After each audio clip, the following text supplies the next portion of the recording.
So first off, in Western Africa, we've already talked a little bit about the Empire of Ghana. Okay, it's originally right here, and you can even see the capital. Let me make this bigger, see if I can see the map a little better. Okay, you can see the capital here at Kumbai Saleh of Ghana, but eventually it is going to expand beyond that area to encompass all of this.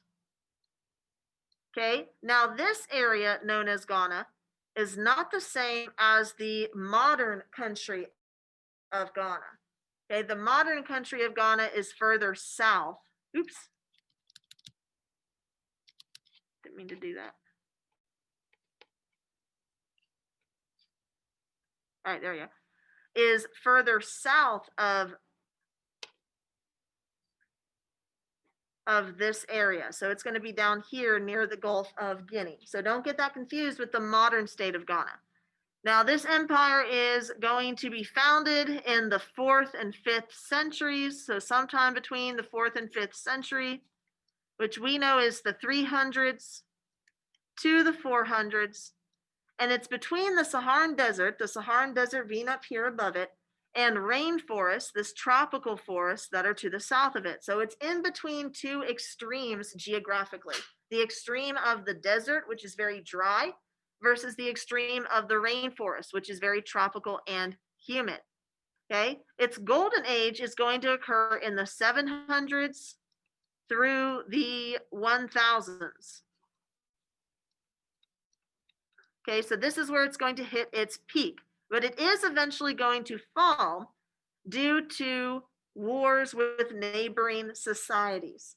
Okay, so other African states, including Sundiata leading his army, Sundiata, to reconquer Mali, since he did have a claim to that throne, is going to lead to the fall of this empire. So they were weakened by wars with neighboring societies. They weakened by wars with neighboring societies. But how did they come to power? How did they peak during this time? Well, it's due to trade. They have access to a huge trading route. Okay, and they can't really rely so much on agriculture. So they have to rely on trade for their income. And so through trans-Saharan trade, they're going to be exporting luxury goods, raw materials like gold and ivory, and they're going to be importing everything else that they need. So with the Bantu migration, we talked a lot about society being kinship-based. Families were ruling, okay? That they would govern themselves and they would have a male head, kind of like in filial piety. They would have a male that they would have in charge of that village. Now, after the year 1000 CE, we're going to start seeing centralized government, meaning that we're going to develop a hierarchy. That hierarchy, which looks like a triangle, is going to have a king at the top. Underneath him are the nobles and the aristocrats, typically those with wealth in the form of money or land. Although in Africa, there's not going to be a strong concept of land ownership. So instead, they're going to show their wealth by the size of their families and the size of, or the number of slaves that they own. Underneath the nobles, you have people like the merchants and the artisans. And then finally, at the bottom, you have the peasants. Okay, and underneath the peasants would also be the slave class and criminals and prisoners of war and debtors. Okay, this is centralized government because we have a ruler, one dude who makes the rules. Okay, in the Bantu migration, we had groups of chiefs. So the male heads of different families and different villages would all meet together and rule jointly.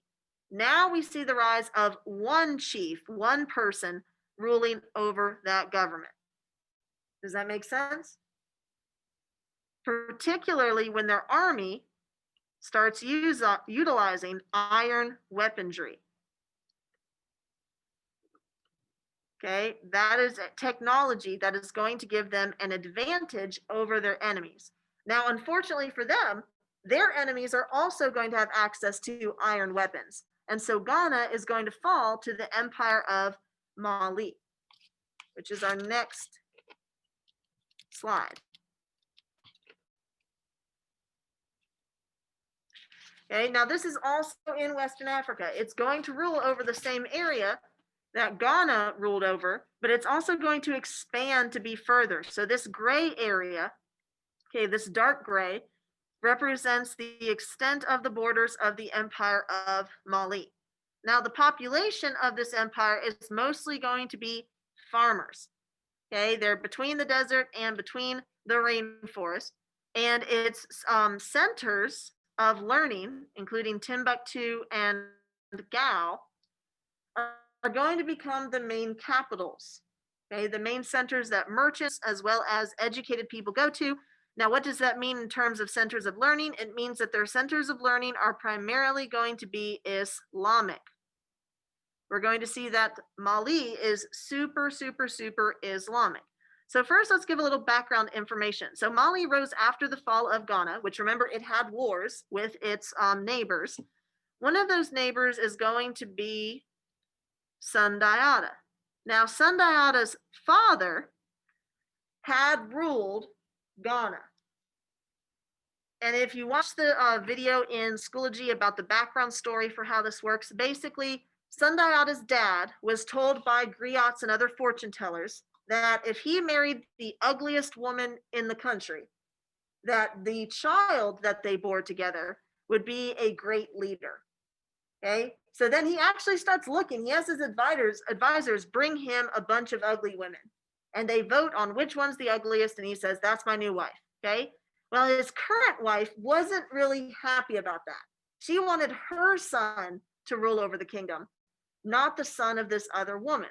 And so when Sundiata was born, he was born disabled. He couldn't walk. His legs were weak. Okay, and so Sundiata and his mother got pushed off to the side, whereas his father's other wife wanted to put her son in charge. So they essentially get exiled from the kingdom. Well, Sundiata goes off and he raises an army.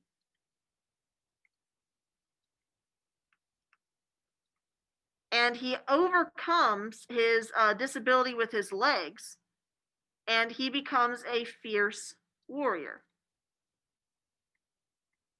He becomes ridiculously strong, and he's very charismatic. So he essentially goes to all these different areas around Ghana and says, help me fight, help me take over this area. And so when it says that they had internal wars from neighboring countries or neighboring societies, it's because the founder of Mali, Sundiata, actually came back to claim the throne, which he succeeded in doing in 1235. And so Sundiata is who we refer to as the Lion King, the Lion Prince. This is what we base the Disney movie off of. Essentially, he leaves his country, he's exiled, and then he comes back to reclaim the throne. So Sundiata was the original Lion Prince. And so under his rule, Islam is going to spread on a voluntary basis. Okay, so remember when we talk about the spread of Islam, primarily we're going to be talking about voluntary conversions, with one exception, the exception of the Delhi Sultanate, which forced conversions through violence under Muhammad of Ghazni. Now, under Sundiata, they're going to become very wealthy due to the gold trade. And in fact, that is going to lead to his grandnephew, Mansa Musa, becoming the wealthiest person alive. Now, Mansa Musa is going to rule from 1312 to 1337. He is the grandnephew of Sundiata, because remember, their inheritance is matrilineal. So instead of Sundiata's son taking the throne, his sister's son would take the throne. And so that's how Mansa Musa comes to power. Now, Mansa Musa was even more Muslim than Sundiata. Mansa Musa was a very devout Muslim. And so as being a very devout Muslim, he has to fulfill the 5 pillars of the faith. Now, that last pillar of the faith is the Hajj, which is the pilgrimage to where?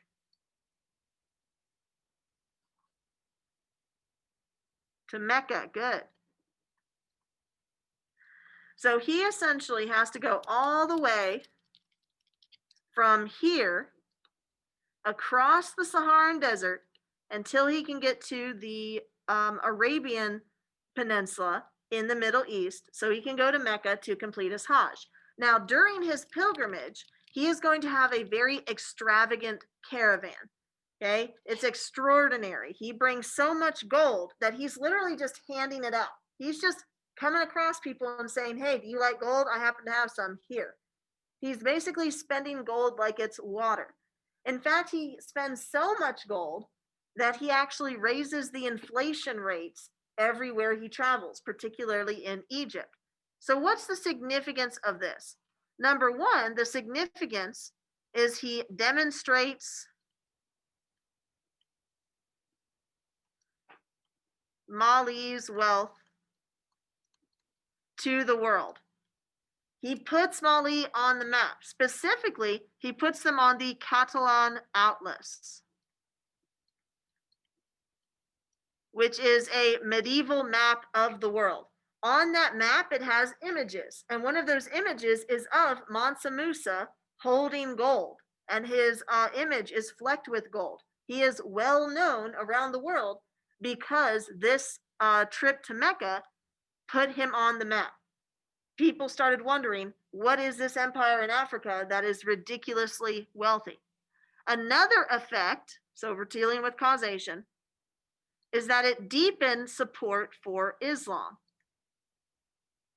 Once he returns from his Hajj, he is going to increase support of Islam, which includes building more mosques, which is the Islamic houses of worship. Okay, now unfortunately, the rulers that come after Mansa Musa aren't as charismatic. They're not as good at their job. And so Mali is going to go through a decline. And because of that decline, the Songhai Empire is going to take over in the 15th century, which we know is the 1400s. Okay, so that on this map is indicated by this yellow border. So the old Empire of Ghana was replaced by the Empire of Mali, and then eventually the Empire of Mali was conquered by the Songhai people. Now, if you see this with a Y instead of an I, that's perfectly fine as well. There are two spellings of this word, Songhai with an I or Songhai with a Y. But it's important to note that this is an African empire. I know that a lot of people say Song and they're like, oh, like Song Dynasty, it must be in Asia. False. The Songhai Empire was in Africa, and it emerged in period 2 after the fall of Mali. Are we good so far? Okay. Now that we've talked about West Africa, let's talk about the government of East Africa along those coasts. Now, that video that we just passed from John Green's crash course, that's also available on Schoology if you want to look at it. So we've talked about the West with Ghana and Mali. Now we're going to talk about the East. Now, Zimbabwe, along this eastern coast, this is a Swahili word for dwelling of a chief.